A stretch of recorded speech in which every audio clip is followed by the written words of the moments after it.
Hey everybody, welcome back to another lesson. This time your lesson is with me, Miss Cait, and we're going to learn about why it's cool to be you. So a review from last week, self-esteem is how you think and feel about yourself and how much you value yourself. Sometimes you have good self-esteem or poor self-esteem or somewhere in the middle. Self-talk is an important part of self-esteem and self-confidence. And self-talk means how you talk to yourself in your head. It can either be positive or negative. If you're talking bad about yourself, usually that leads to negative thoughts, feelings, and actions. So it's always better to try to have positive self-talk. So we've talked about identity before, and a big part of your identity is that it's made up of different things. And diversity is made up of different things as well. So what is diversity? Diversity means the differences between us. People may be different in many ways, including their race, their religion, their ethnicity, age, ability, culture, language, appearance, their likes and dislikes. Diversity in a group of people can mean people of different races who speak different languages, who have different skills and strengths, and who like to watch different TV shows. Lots of different differences, right? So sometimes people seem to think that different equals bad, but that's not true at all. It's like when a kid says, "Ew, I don't like that," when their mom offers them a food that's something new or they've never tried it before. They usually say ew because it's new and different to them. It's silly when it's something that's food and little kids, but it becomes hurtful and a problem when it's about people and the differences between them. So, what are some things that almost all people have in common? Take a second and think about that. People all have dreams, goals, feelings, emotions, and needs, things that we need, right? So, these are things that all people have in common. Having things in common does not mean being exactly the same. It's a good it's always good to spend time with people that you have things in common with because that's a great way to make friends. But even if you have things in common, there's likely things that your friends and you don't have in common. There's things that you might like that they don't and things that they might like that you don't. And that's okay because having things in common again means that we don't have to be exactly the same. Having things that are different allows us to grow. So why do you think sometimes people feel uncomfortable when they're with people who are different from them? Maybe they feel like they won't understand each other, or maybe they feel like it's something new to them, something scary. We know that we've talked about anxiety and how when something is new, sometimes it can make you feel anxious and nervous. When you see a new food for the first time and you don't know if it tastes good or not, sometimes you feel worried or nervous about trying it. But sometimes trying something new and learning about new things helps you to find something that you love that you never knew about before. So, what can we tell ourselves instead when we start to feel worried or nervous about something new? We can tell ourselves that different does not mean wrong or bad, it just means different. Maybe I can learn something new from this. Maybe they can teach me something that I've never thought of before. And life would be boring if everyone was the same, right? If we all had the same likes and different and dislikes, there wouldn't be new types of TV shows. We'd all have the same type of TV show. There wouldn't be people doing different jobs. We'd all have the same job. Life would be boring if everyone was the same. Our differences make us stronger. So there are different things that we're all good at. If we were all the same, there would be tons of things that we'd never be able to do. Some people are really good at art. Some people are really good at building things. When we work together, we can learn from each other and grow as a community. Our strengths make us stronger together. So let's think about utensils for a second. Utensils, yes, but why? And the reason why is because when we think about sitting down for dinner, we have different utensils that we use to help us get the food from our plates into our mouths. All of the utensils have something in common. They're made from metal or plastic, and they all help the food get to our mouths in some sort of way.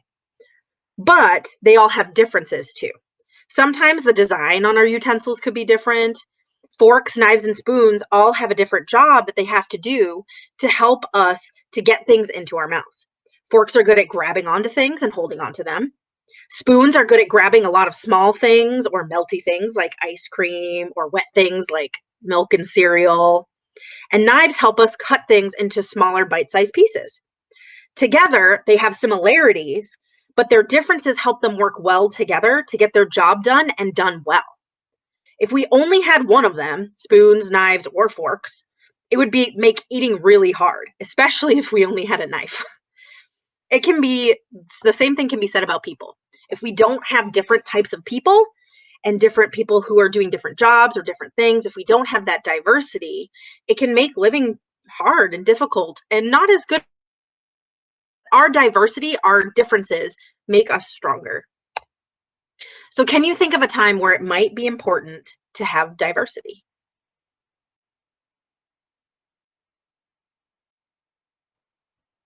Think about that for a sec.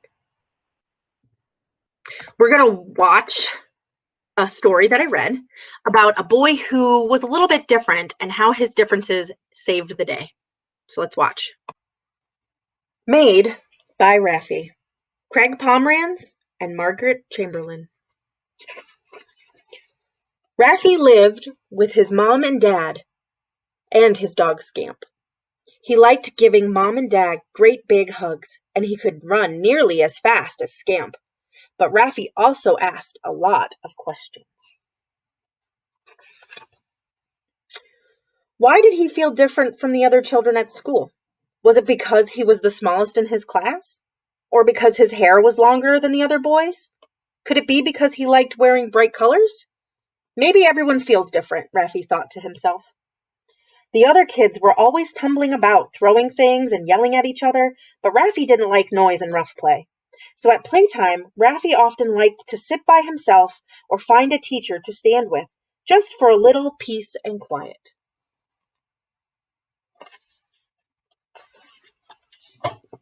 One day, it was even noisier than usual in the playground. Raffi looked for a quiet spot and saw Miss Fernandez. "What are you doing?" he asked. "I'm knitting a scarf for my sister," she replied, smiling. "That's beautiful," said Raffi. "Is it hard to do?" "It just takes practice and patience," said Miss Fernandez. "Do you want me to show you?" "Yes, please," said Raffi. So Miss Fernandez put the needles into Raffi's hands. First the wool tickled, then it got all tangled. Raffi was upset. But Miss Fernandez said, "Don't worry, Raffi, you didn't hurt the scarf. To fix it, you just unknit the stitches and start again. It's called tinking. That's knit backwards." They both laughed, and she helped Raffi untangle the wool. Then he tried again, and this time it worked. He was knitting, and he loved it. Raffi couldn't wait to tell Mom and Dad about knitting. He ran home from the bus stop and burst into the kitchen. "Miss Fernandez showed me how to knit, and it was really easy," he told them. "Can we get some needles and wool, please?" At the wool shop, there were so many beautiful colors of wool.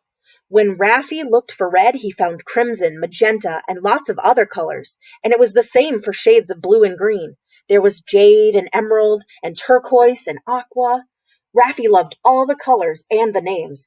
Then he had a great idea. He grabbed one of each color. It would be so cool to make a scarf for Dad's birthday with all the colors of the rainbow. Soon Raffi was knitting everywhere. In his bed, in the bathroom, at breakfast, even on the school bus. It was a long way to school, and some of the children teased him. And it didn't help that Dad's scarf grew to 4 meters long and trailed all down the aisle of the bus. Ruby almost tripped over it, and all of the children laughed.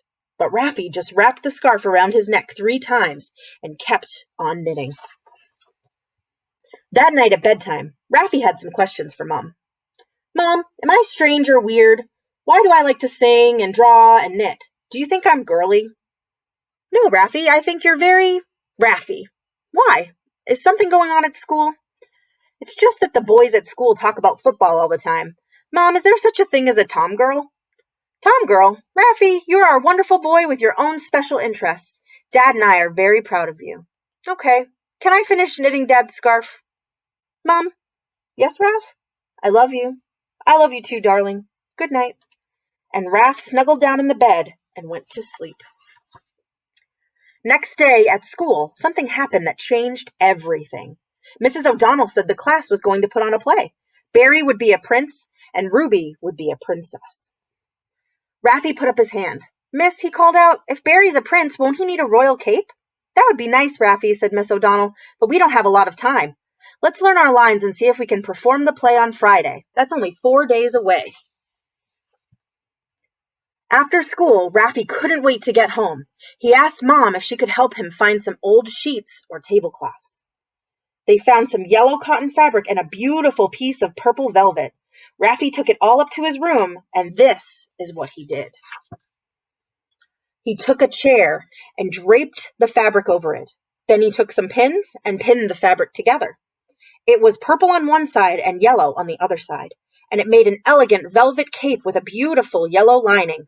Now Raffy just had to sew it together. He sewed around the cape as best he could. Then he folded the velvet over twice at the top to make a collar.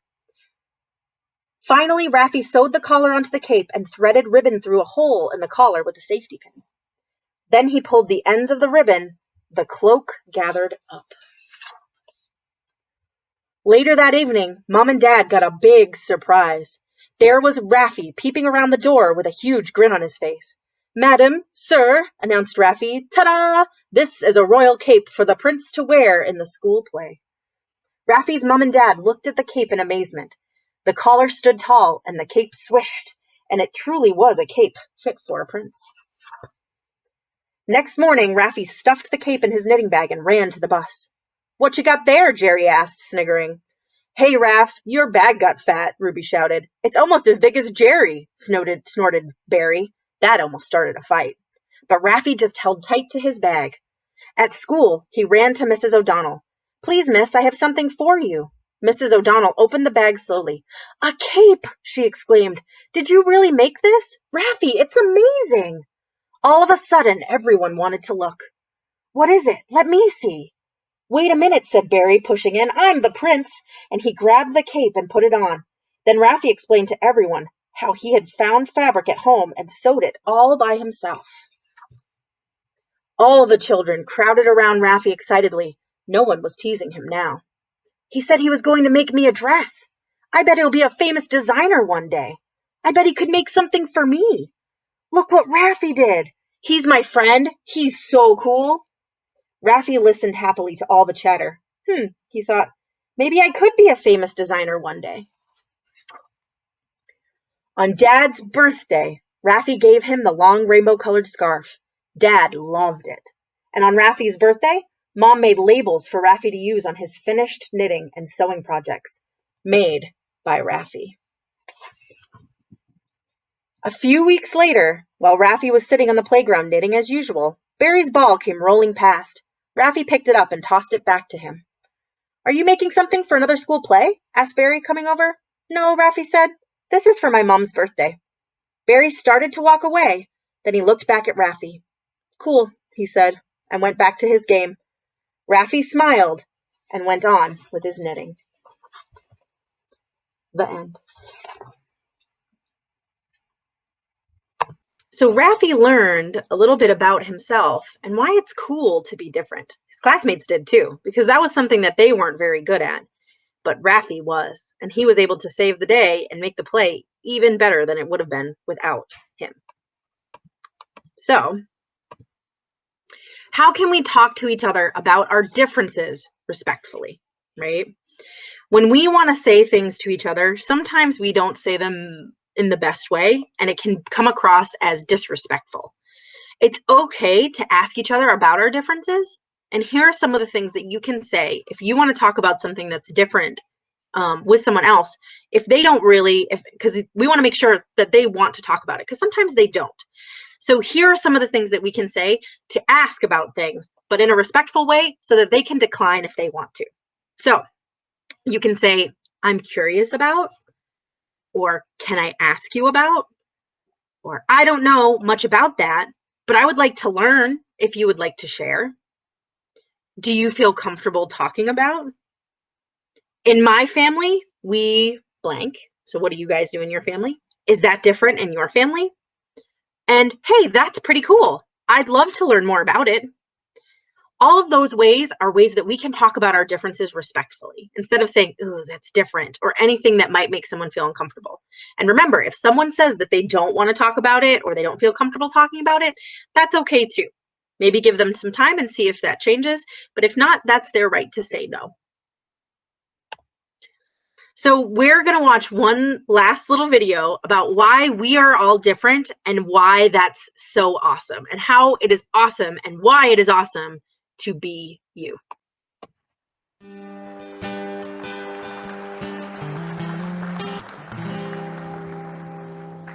My name is Cole, and over the next few minutes, I'm going to teach you that it's okay to be different. Since a young age, I've worn different colored socks and 2 different shoes. Why? Because I am unique, a standout from the crowd. I feel best when I am being me. This summer, a funny thing happened. I was in a bookstore with my mom when I realized everyone was strangely quiet. And so I did what needed to be done. I started singing. As a joke, my mom pointed to a book and said, "Hey Cole, this book is for you." I pulled it out and read the cover. Here's what it said: "You're weird." A creative journal for misfits, oddballs, and anyone else who's uniquely awesome. It's the best book ever. It tells everyone it's cool to be different. Today, I'm going to tell you about a friendship of mine that is a little different than you might expect. This is one of my best friends, Steven. He is the happiest person I know. Steven is 44 years old and has autism. Let me start by explaining how we became special friends. When my mom was just 13 years old, she was in the high school cafeteria about to have lunch with her friends. Then she passed a table of kids with special needs. Steven was a boy at that table. He shouted out, "Hey, what's your name? Come sit with me." My mom sat down, and in that moment, a special friendship began. Steven asked my mom 3 questions. He wanted to know what she was having for lunch, her phone number, and if they could be friends for 40 years. As my mom gave him her phone number and said yes, he clapped with excitement and said, "I will call you every day." Ever since that day, in 1988, he has kept his promise and called our house every single day. When I was born, Steven was a special part of our family, and I've grown up calling him Uncle Steven.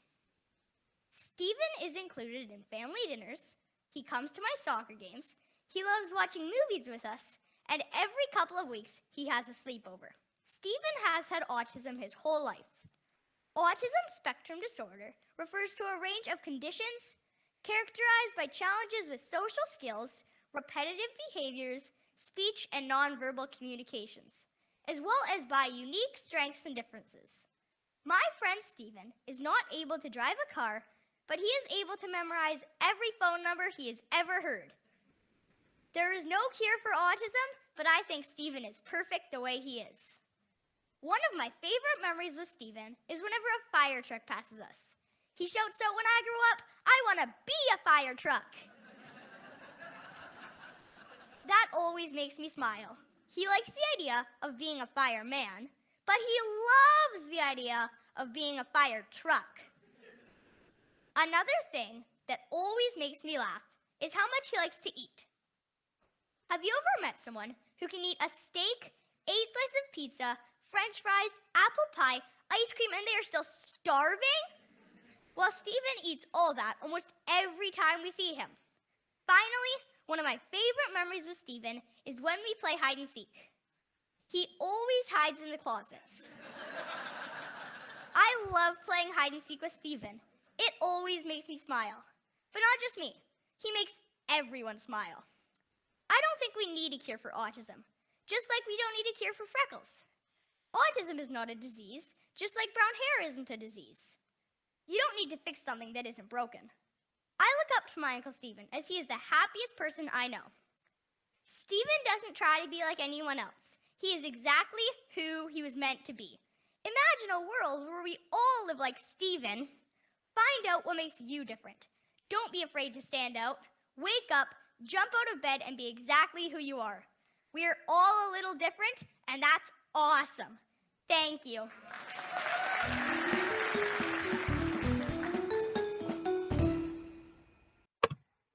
So 3 important messages from today. Even though we're all different, we still have a lot in common. So even though we have our differences, there are still things that connect us. We all have emotions, drives, goals, needs, and dreams. Differences are super important because if we were all the same, life would be boring. Differences help us to learn and grow from one another and have a broader view of the world around us. And it's okay to talk about differences respectfully. Asking questions is okay, but make sure that when you're talking about the differences between us, you're using kind and respectful words instead of mean ones. And if someone says that they don't want to talk about it, it's okay. They have that right. So don't push if they're saying that they don't want to. So now it's activity time. Remember, together our differences make us stronger. Who you are is amazing. Celebrate your uniqueness. We have an activity. So for my McGuire students, I've printed out copies of Jelly Bean for you to color. Each of your teachers have them, and I put them in your teachers' mailboxes, so they'll pass them out to you. The teachers and staff all have a copy as well, and so my goal is that we're going to make a bulletin board. So once your Jelly Beans are done, I want you to return them to me, and then I will put them up, and we can see all of the different and unique Jelly Beans that we have.